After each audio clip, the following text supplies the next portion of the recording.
Hi, I'm Nick Denny. In this video we're going to cover workflows.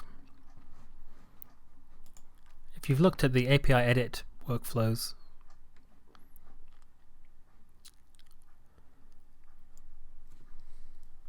if you looked at the API call edit video, you'll see how to set up an API call and set some conditions. Note in this API call we're checking for form.test2 in the JSON and extracting the variable test2. So if I run this API call,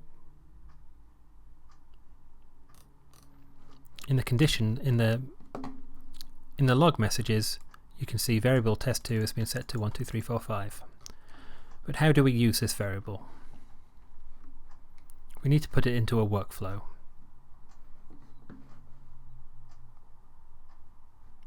You can generate a workflow from the API Edit Call tab, or you can go to Workflows and create a new workflow.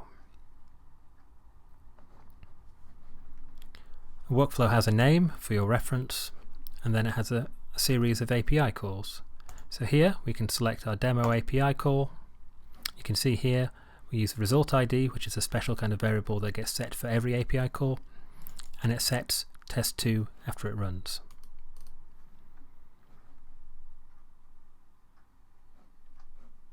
If I save this workflow and run it,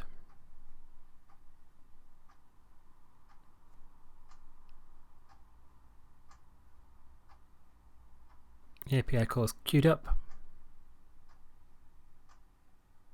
and then it's passed, and at the bottom here you can see the variables we had was a test run ID and test run result ID, which both are the special variables, and test2, which has been set to 12345. But how do we use that variable? Let's add a new API call.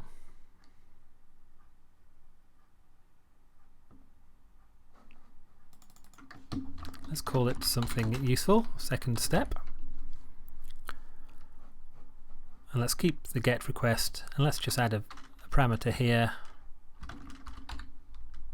We'll say value equals, and let's use the variable. So to enter a variable you either use 2% signs and then the name of the variable and close with 2% signs, or you can use 2 underscores.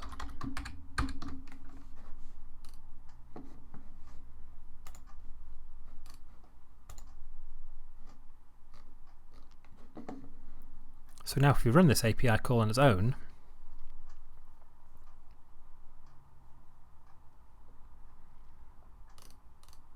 you can see here we've just called get value equals test2. There's been no substitution because we didn't know what test2 was. And this API echoes back args in args and then in a dictionary in the JSON.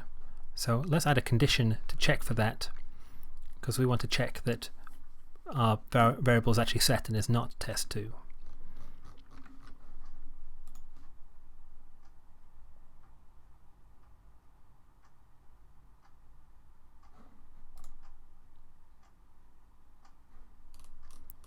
So in the response body again we say args.value, it exists, and let's say we do want it to equal 12345.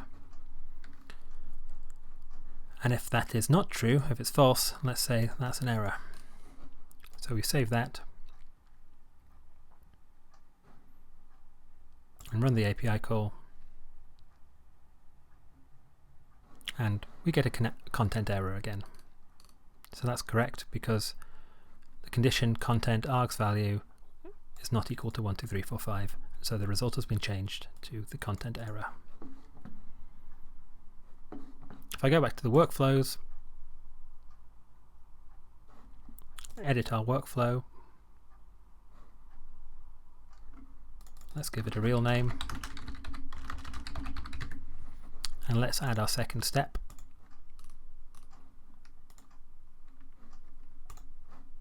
And you can see here we realize that second step uses test2, and because we can see here test2 is set, we should be happy.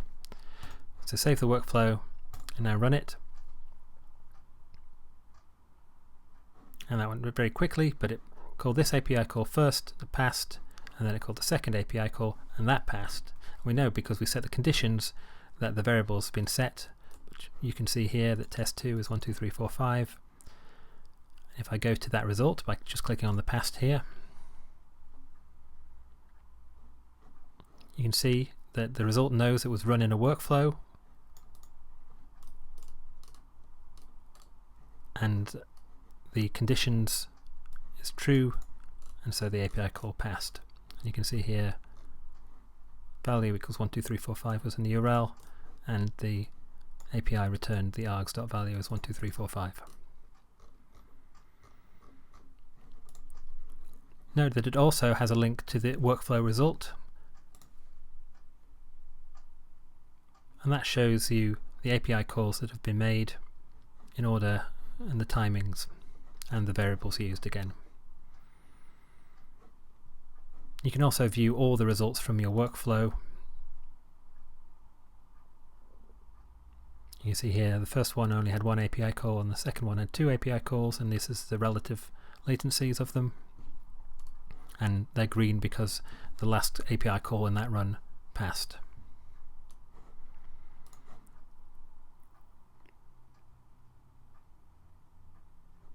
Lastly, on the API call edit page, we've got a tab to schedules, so you can see to schedule this API. We've got a tab. Lastly, we have the schedules tab that lets you schedule an API call, and here we have two options: handle cookies and stop run on failure. Handle cookies will mean we extract cookies from the API calls and pass them, and the other one is stop run on failure. This means that if the first API call fails, we will stop running the workflow and won't run any further API calls. If you have a collection of API calls and you want them to run anyway, you could uncheck this, and then the workflow will just keep running even if variables aren't set and the API calls have failed. And that's an overview of workflows. Thank you.